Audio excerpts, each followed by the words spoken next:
इस सेशन में हम जानकारी लेंगे अगले सेक्शन के बारे में, जो हमारे पास कर्व ड्राइंग से रिलेटेड है। यदि मैं यहाँ क्लिक करूँ माउस को तो आप देखेंगे काफ़ी सारे टूल्स यहाँ पे उपलब्ध हैं। ये सभी टूल कर्व टूल्स कहलाते हैं और इनका प्रयोग कर्व टाइप्स डिज़ाइनिंग या ड्राइंग्स के लिए किया जाता है। आइए सबसे पहले बात करते हैं फ्री हैंड की। हमारे पास यहाँ फ्री हैंड टूल उपलब्ध है। मैं यदि इसे क्लिक कर दूं, जैसा कि नाम से भी स्पष्ट है, आप फ्री हैंड आसानी से माउस को ड्रैग करते हुए ड्राइंग कर सकते हैं, जैसे कि आप पेंसिल से पेपर पर करते हैं। तो आइए मैं यहाँ से सिंपल हाथ घुमाता हूँ और जहाँ पे माउस छोड़ता हूँ आप देखेंगे मेरे पास जो लाइन ड्रॉ की थी वो अवेलेबल हो गई है। यदि अब यहाँ ध्यान दें तो जब मैं ड्रॉ करता हूँ तो ये लाइन स्मूथ नहीं होती, लेकिन जैसे ही माउस छोड़ता हूँ ये लाइन बिल्कुल स्मूथ हो जाती है। तो ये सबसे खास फीचर है कर्व डिज़ाइनिंग का। आप देखेंगे कि जब मैं इसे क्लिक कर लूँ शेप टूल के साथ तो आप देखेंगे इसमें काफ़ी सारी नोड्स अवेलेबल हैं और मैं नोड बेस सभी एडिटिंग इस पर कर सकता हूँ। हालांकि अभी मैं फ्री हैंड पे वापस आ जाता हूँ यहाँ से। जब भी आप लाइन ड्रॉ करते हैं तो आप ऊपर दी गई कुछ सेटिंग्स का प्रयोग भी कर सकते हैं, जैसे XY जो सबसे पहले लोकेशन की जानकारी देता है। यहाँ पे ऑब्जेक्ट साइज़ है, हाइट और विड्थ की जानकारी देता है। इसके अतिरिक्त आप इसे लॉक कर सकते हैं। लॉक रेशो लॉक करने का फ़ायदा ये है कि अब जो भी चेंजेस रहेंगे वो हॉरिजॉन्टली और वर्टिकली दोनों तरफ बराबर रहेंगे। इस तरह से आप किसी पर्टिकुलर एंगल ऑफ रोटेशन पे भी काम कर सकते हैं। यहाँ पे सबसे इम्पोर्टेंट हमारे पास आउटलाइन विड्थ दी गई है। मैं यदि इसे क्लिक करूँ, मेरे पास काफ़ी सारे आउटलाइन विड्थ के स्टाइल्स, आउटलाइन विड्थ के साइजेस उपलब्ध हैं। अभी मैं यहाँ से 3 सेलेक्ट कर लेता हूँ। आप देखेंगे जो कर्व लाइन मेरे पास सिलेक्टेड थी उसका जो साइज़ है वो 3 हो गया है। इसके साथ ही मैं साथ में बिल्कुल दी गई ऑप्शन एरोहेड, स्टार्ट एरोहेड और नो एरोहेड का प्रयोग भी कर सकता हूँ। आप देखेंगे इसमें अलग अलग तरह के एरोहेड्स दिए गए हैं जिनका प्रयोग किया जा सकता है।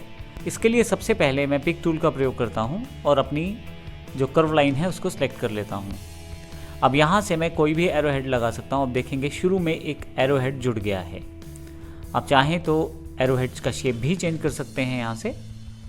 और इसके अतिरिक्त नेक्स्ट आपके पास लाइन का स्टाइल दिया गया है। अब यहाँ से यदि क्लिक करें तो आपके पास काफ़ी सारे लाइन स्टाइल्स उपलब्ध हैं। जैसा लाइन स्टाइल आप यहाँ से सिलेक्ट करेंगे वैसा लाइन स्टाइल आपके पास उस पर्टिकुलर कर्व लाइन में अवेलेबल हो जाएगा। इसी के साथ एंड एरोहेड है, अर्थात लास्ट में कौन सा एरोहेड चाहते हैं वो डिसाइड कर सकते हैं। मान लीजिए ये एरोहेड चाहता हूँ तो आप देखेंगे सबसे लास्ट में लाइन के ये वाला एरोहेड अवेलेबल हो गया है।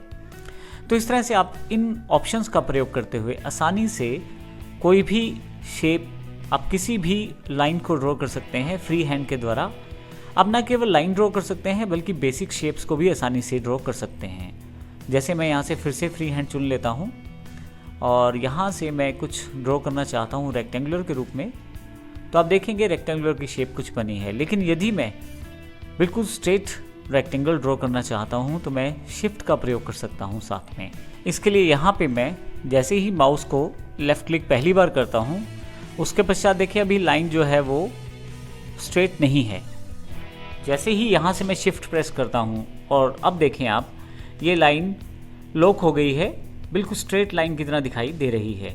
मैं क्लिक कर देता हूँ उसके पश्चात दूसरी तरफ और इस तरह से यदि मैं चाहूँ तो फिर से तीसरी तरफ और फिर यहाँ से चाहूँ तो फिर से इसको जोड़ सकता हूँ। और अब ये देखें आपके पास रेक्टेंगुलर इमेज जो बनी है वो बिल्कुल स्ट्रेट लाइंस के साथ बनी हुई है।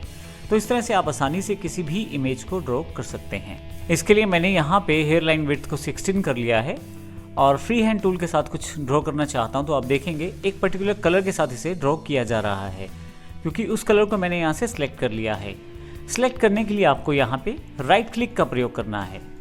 आप देखें क्योंकि ये आपकी आउटलाइन है जिसको आपको कलर देना है। और यदि मैं इसको लेफ़्ट क्लिक से कलर देने की कोशिश करूँगा तो ये कलर नहीं आएगा, क्योंकि ये कलर फिल कलर के लिए प्रयोग किया जाता है लेफ़्ट साइड से। तो अब यदि मैं यहाँ राइट क्लिक कर देता हूँ तो आप देखेंगे इस लाइन का कलर जो है वो चेंज हुआ है। इसके अतिरिक्त यदि मैं कोई नई ड्राइंग करता हूँ तो उसका कलर भी यहाँ पे उस पर्टिकुलर लास्ट कलर को फॉलो करके दिया जाता है। मैं कोई भी कलर यहाँ से राइट क्लिक करके चूज़ कर सकता हूँ। अगली कोई भी ड्राइंग मुझे चाहिए तो यहाँ से फिर से कलर में चूज़ कर सकता हूँ। तो इस तरह से आसानी से मैं फ्री हैंड टूल के साथ ड्राइंग कर सकता हूँ। अब यहाँ पे एक इम्पोर्टेंट बात, यदि आप इन सबको हटाना चाहते हैं तो उसके लिए पिक टूल को सिलेक्ट करें और सभी को सिलेक्शन में ले आएँ और डिलीट बटन को प्रेस कर दें। इसके अतिरिक्त आप चाहें तो मैं यहाँ एस्केप कर देता हूँ, कंट्रोल ए प्रेस कर सकते हैं ताकि जो भी ऑब्जेक्ट आपके पास अवेलेबल हैं वो सभी सिलेक्ट हो जाएं। अब आपको केवल डिलीट करना है और जितने भी ऑब्जेक्ट आपकी सिलेक्शन में अवेलेबल थे वे सभी डिलीट हो गए हैं। तो इस प्रकार से ड्राइंग में हम फ्री हैंड टूल का प्रयोग कर सकते हैं।